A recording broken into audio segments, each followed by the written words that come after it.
নমস্কার বন্ধু, আবার চলে এলাম আমার কলকাতা। তো মাস শেষ হতে যাচ্ছে।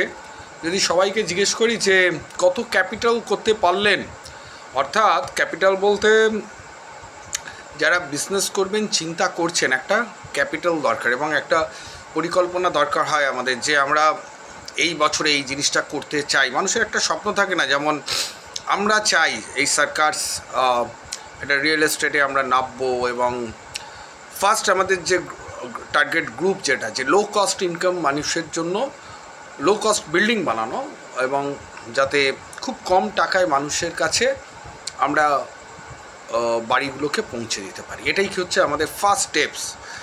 তো এই লক্ষ্যমাত্রা নিয়ে চলতে হয় আর কি, যে কতটা ক্যাপিটালস হবে, কতটা ইনভেস্টমেন্ট থাকবে, তার একটা পরিকল্পনা আর কি, যেটাকে ডিজাইন বলি। যদি জিজ্ঞেস করি প্রত্যেকের কতটা করলেন, ভিডিওগুলো করার মূল উদ্দেশ্য হচ্ছে এই কারণে, যে ক্যাপিটাল মার্কেটে আমরা ঢুকেছি।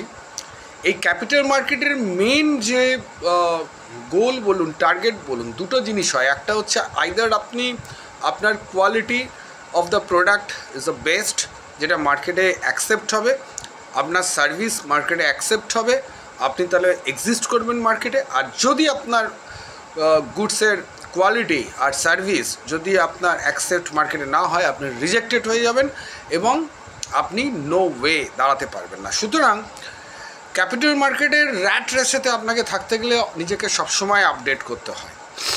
তো শুধু নিজেকে আপডেটের সাথে সাথে গভর্নমেন্টকেও একটা স্বচ্ছ প্ল্যাটফর্ম তৈরি করে দিতে হবে, যাতে বিজনেস সেক্টরেতে যারা জন্ম থেকেই তো আমরা আদানি আম্বানি বা টাটা নয়, তো একটা জায়গা থেকে ঘষে ঘষে ঘষে ঘষে একটা জায়গায় পৌঁছতে হয়, একটা জেনারেশন চলে যায় আর একটা জেনারেশনকে তুলতে হয়।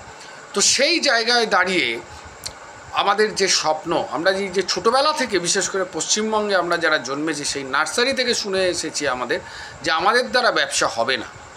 এটা আমাদের মিডিওকার বাঙালিদের একটা চিন্তাধারার মধ্যে চলে এসেছে। কিন্তু ব্যবসা মানে এই রিস্ক, অনিশ্চয়তা, এই যে বললাম ক্যাপিটাল মার্কেটের দিকে কান্ট্রি যাচ্ছে, আপনাকে এখন গ্লোবাল মার্কেট হয়ে গেছে, আপনিও যেমন বিদেশের মার্কেটে গিয়ে ইনভেস্ট করতে পারবেন, তারাও তেমন আপনার মার্কেটে চলে আসবে। তো এই যে বিষয়গুলো খুব টেকনিক্যালি এবং ফিনান্সিয়ালি আপনাকে যদি ডিজাইন যদি না করা হয় কোনো প্রোডাক্টের, তো আপনি দাঁড়াতে পারবেন না।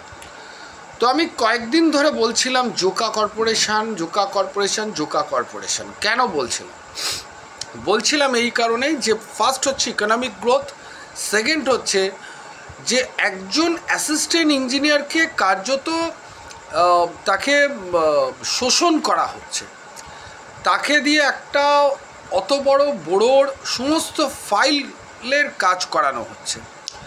এবং সত্যিকারে এই যিনি অ্যাসিস্ট্যান্ট ইঞ্জিনিয়ার আছেন, তার পেশেন্স, যদি তার ধৈর্য বলুন, তার এতটাই ধৈর্য যে তিনি কিন্তু করে যাচ্ছেন কাজটা, একটা দুটো ফাইল হলেও করে যাচ্ছেন। কিন্তু এটা কেন হবে? প্রশ্ন হচ্ছে এই জায়গাতে, যে যারা এসি ঘরে বসে ইনফ্রাস্ট্রাকচার ডিজাইন করেন, অর্থাৎ পরিকাঠামো কিভাবে সহজ করা যায়, তারা কি করছেন মেয়র, কি করছেন কমিশনার, কি করছেন ডিজি, কেন একটা অ্যাসিস্ট্যান্ট ইঞ্জিনিয়ার সেখানে দেওয়া হলো না? প্রশ্ন হচ্ছে অনেক নতুন এসেই কলকাতা কর্পোরেশনের বিল্ডিং ডিপার্টমেন্ট বা অন্যান্য ডিপার্টমেন্টে চাকরি পেয়েছেন, তাদের ট্রেনিংয়ের ব্যবস্থা কেন করা হচ্ছে না? কেন কম্পিউটারের সংখ্যা বাড়ানো হচ্ছে না? সমস্ত কিন্তু প্রশ্ন রয়েই যাচ্ছে। এবং যতক্ষণ না এইগুলো করা হবে, আমাদের ইন্ডাস্ট্রি গ্রোথ আমাদের কোনো দিন বাড়বে না। সেই লাল সুতোর ফাইল, আমি ইউওডিপি করছি, কিন্তু ইউওডিপিতে যদি আমি 15 দিনের স্যাংশনটা না বার করতে পারি, একে তো জমি জট, একে তো ডিড সংক্রান্ত অনেক কিছু ফ্লস থাকে, অনেক কিছু আইনে থাকে না, আমরা রিল্যাক্সেশন চাই, সেইগুলো তো আছেই। তার সাথে পরিকাঠামোগতভাবে যদি এত অভাব থাকে, তাহলে কিভাবে আমাদের এখানে ইন্ডাস্ট্রি হবে? সৌরভ গাঙ্গুলি স্পেন থেকে বলেছিলেন যে শিল্প করবেন। কোথায়? ভোট শেষ হলো, শোনা গেল সৌরভ গাঙ্গুলির শিল্প উধাও হয়ে গেল, জমি জটের কারণে তিনি শিল্প করতে পারলেন না। নতুন একটা জায়গা দেওয়া হলো তাকে শিল্প করা। সাধারণ মানুষকে কত বোকা বানাবেন আমাদের রাজ্যের মুখ্যমন্ত্রী বলুন? কেন বলছে এই কথাটা?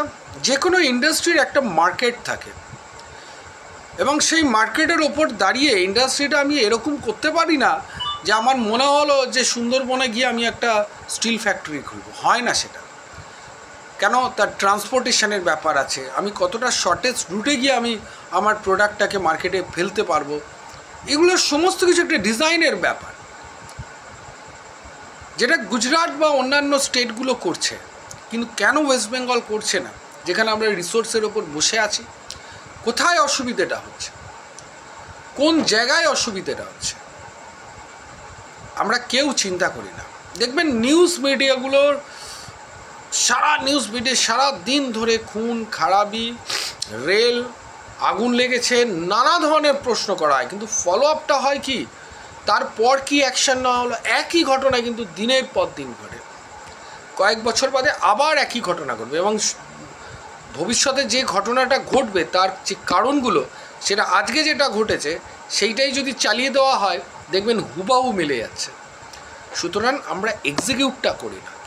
বলার বক্তব্য হচ্ছে এইটাই, এবং এই কারণেই বলা যে সেই যে নার্সারি থেকে শুরু হয়েছে, আজকে এতদিন অবধি মাস্টার ডিগ্রি অবধি পড়ছি একই জিনিস, যে ইন্ডাস্ট্রি করতে গেলে আমাদের হবে না করার কারণ মানসিকতা নেই। এতগুলো সাংসদ, আমি কোনো রাজনৈতিক দল হিসেবে বলছি না, আমাদের 42টা এমপি, যেখানেই আমাদের স্টেটকে যারা রিপ্রেজেন্ট করছে, একটা ফোকাস তো করাই যেতে পারে যে কেন এখানে ইন্ডাস্ট্রিটা হচ্ছে না, কেন টাটাকে নিয়ে আসা গেল না, টাটা ছাড়া অন্য কোনো কোম্পানি কেন আসতে পারছে না, কী অসুবিধা আছে, কেন তার রিপোর্ট তৈরি করা হচ্ছে না? এই উত্তরগুলো কিন্তু এখন সময় এসেছে, এগুলোই উত্তরগুলো কিন্তু দিতে হবে। সামান্য একটা জোকা কর্পোরেশনে একজন অ্যাসিস্ট্যান্ট ইঞ্জিনিয়ারকে দিনের পর দিন এক্সপ্লয়টেশন করা হচ্ছে, কার্যত তাকে ভয় দেখিয়ে কাজ করানো হচ্ছে। কেন? উত্তরটা কে দেবে? কেন এটা হচ্ছে যে একটা অ্যাসিস্ট্যান্ট ইঞ্জিনিয়ার সেখানে পাঠানো যাচ্ছে না? সাধারণ মানুষ যেখানে সাফারার হচ্ছে। প্রশ্নগুলো থাকবে, এবং যতদিন না ওখানে পরিকাঠামো সহজ হবে, মানে মেনলি জোকাত, অন্যান্য বড়োগুলো তবু ঠিকঠাক কোনো রকমের ঠেকনা দিয়ে চলে যাচ্ছে, যতদিন না সেখানে নতুন অ্যাসিস্ট্যান্ট ইঞ্জিনিয়ার যার চেয়ে পরিকাঠামোকে সহজ করা হবে, ততদিন কিন্তু আমার এই ইউটিউবের ভিডিও চলবে। শেয়ার করুন, লাইক দিন, সাপোর্ট করুন, এবং মেয়রের কাছে পাঠান। এটা কেন হচ্ছে না?